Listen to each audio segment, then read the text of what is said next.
하늘에 계신 우리 아버지여, 이름이 거룩히 여김을 받으시오며 나라가 임하시오며 뜻이 하늘에서 이루어진 것 같이 땅에서도 이루어지이다.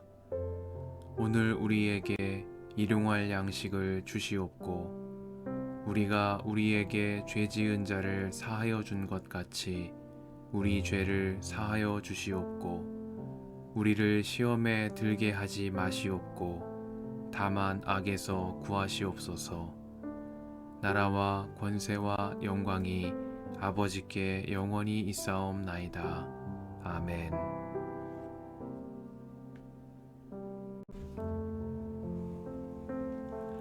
발람은 자기가 이스라엘에게 복을 빌어주는 것이 주님의 눈에 좋게 보였다는 것을 알고는 매번 의뢰하던 것처럼 마술을 쓰려 하지 않고 대신 광야 쪽으로 얼굴만 돌렸다. 발람은 눈을 들어 지파별로 진을 친 이스라엘을 바라보았다. 그때에 그에게 하나님의 영이 내렸다. 그는 예언을 선포하였다. 부올의 아들 발람의 말이다. 눈을 뜬 사람의 말이다. 하나님의 말씀을 듣는 사람의 말이다. 환상으로 전능자를 뵙고 넘어졌으나 오히려 두 눈을 밝히 뜬 사람의 말이다. 야곱아, 너의 장막이 어찌 그리도 좋으냐? 이스라엘아, 너의 사는 곳이 어찌 그리도 좋으냐?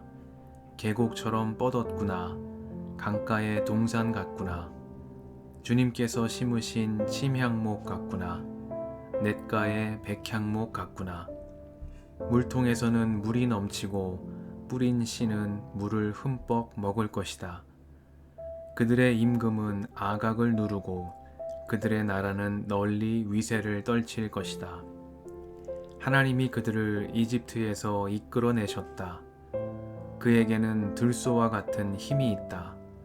그는 나라들 곧 대적들을 집어삼키고 대적들의 뼈를 짓부수며 활을 쏘아 대적들을 꿰뚫을 것이다. 엎드리고 웅크린 모양이 숫사자 같기도 하고 암사자 같기도 하니 누가 감히 일으킬 수 있으랴.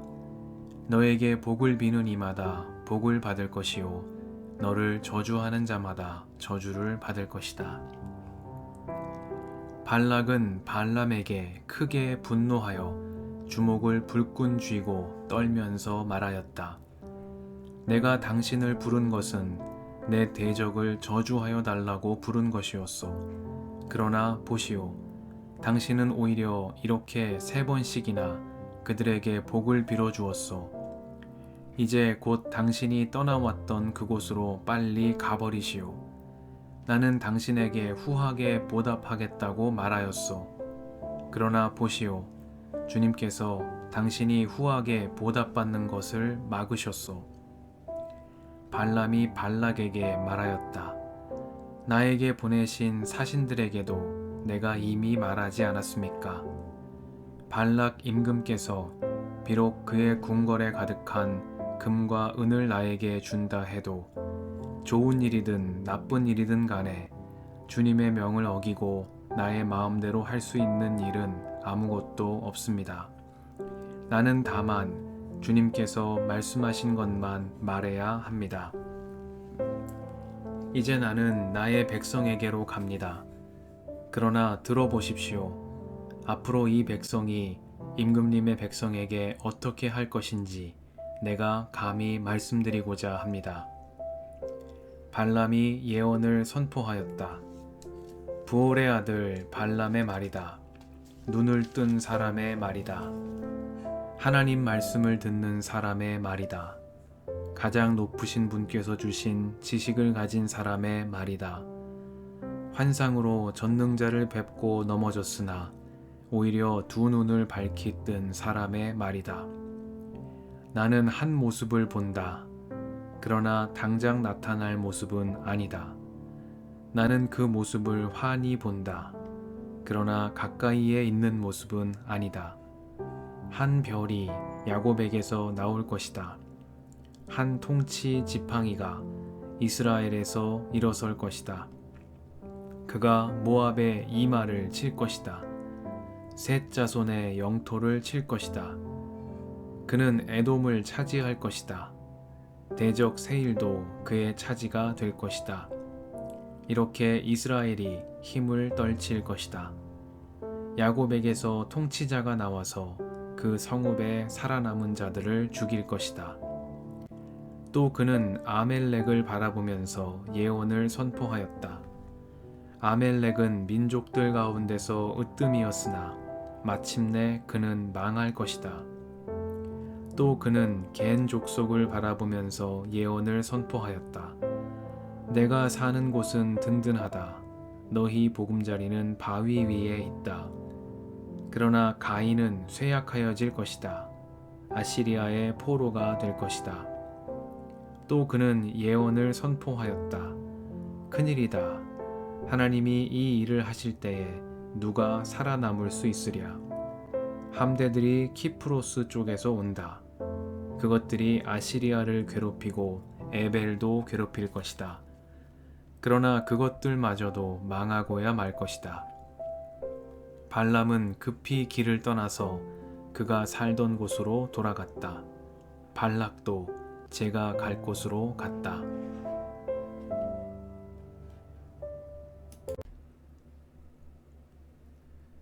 주님의 은총과 평화가 이 저녁에 여러분과 함께 하시길 빕니다. 발락 임금님께서 비록 그의 궁궐에 가득한 금과 음을 나에게 준다 해도 좋은 일이든 나쁜 일이든 간에 주님의 명을 어기고 나의 마음대로 할 수 있는 일은 아무것도 없습니다. 나는 다만 주님께서 말씀하신 것만 말해야 합니다. 말씀 앞에서 성령의 인도하심과 지혜를 구합니다.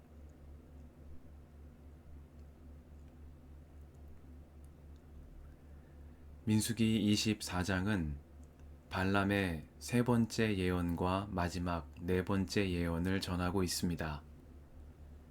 발람이 눈을 들어 지파별로 진을 친 이스라엘을 바라볼 때에 하나님의 영이 그에게 내렸습니다. 오경에는 하나님의 영이 함께하는 사람이라고 직접적으로 기록된 이들이 몇 명 있습니다. 먼저 창세기에는 요셉이 있습니다. 이집트의 바로는 요셉을 두고 하나님의 영이 함께하는 사람이라고 말했습니다. 출애굽기에는 회막 기술자인 부살렐이 있습니다.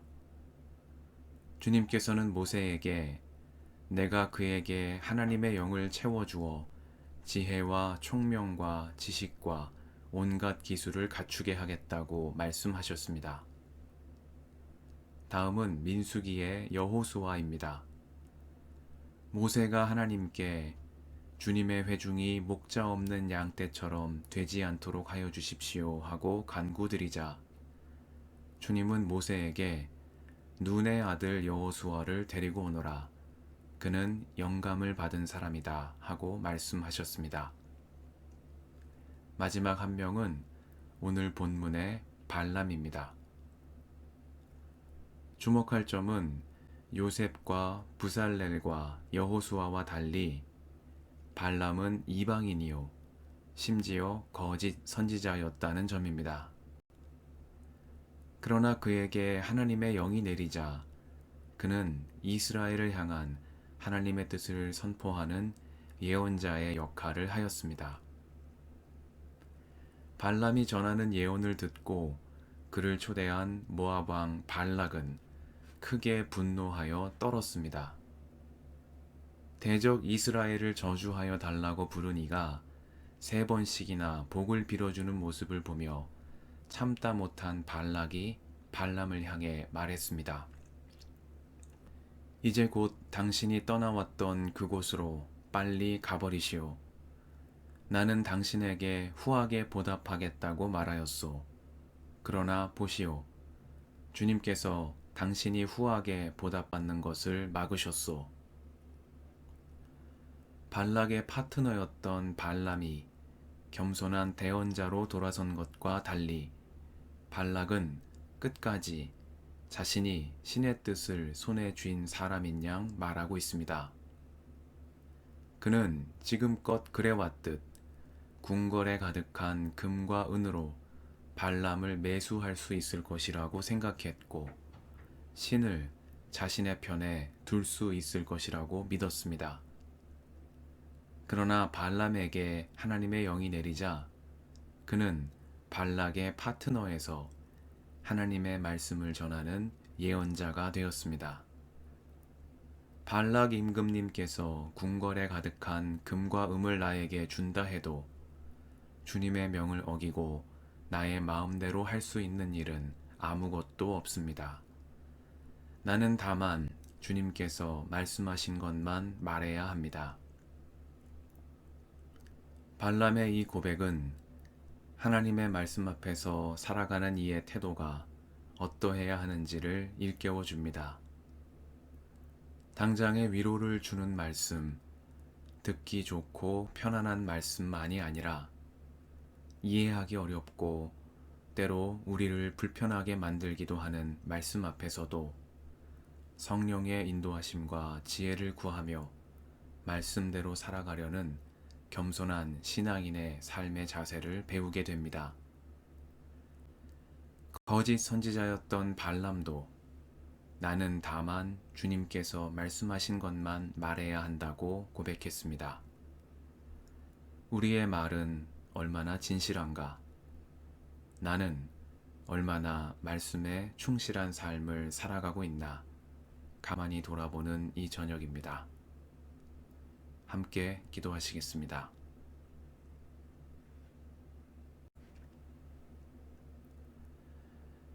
주님, 이 저녁을 허락하시니 감사합니다. 궁궐에 가득한 금과 음을 준다 해도 주님의 명을 어기고 나의 마음대로 할 수 있는 것은 아무것도 없다고 말한 발람의 고백처럼 말씀 앞에서 성령의 인도하심과 지혜를 구하며 말씀의 인도를 따라 살아가는 저희가 되게 하옵소서. 우리의 길과 진리와 생명이신 예수님의 이름으로 기도드립니다. 아멘.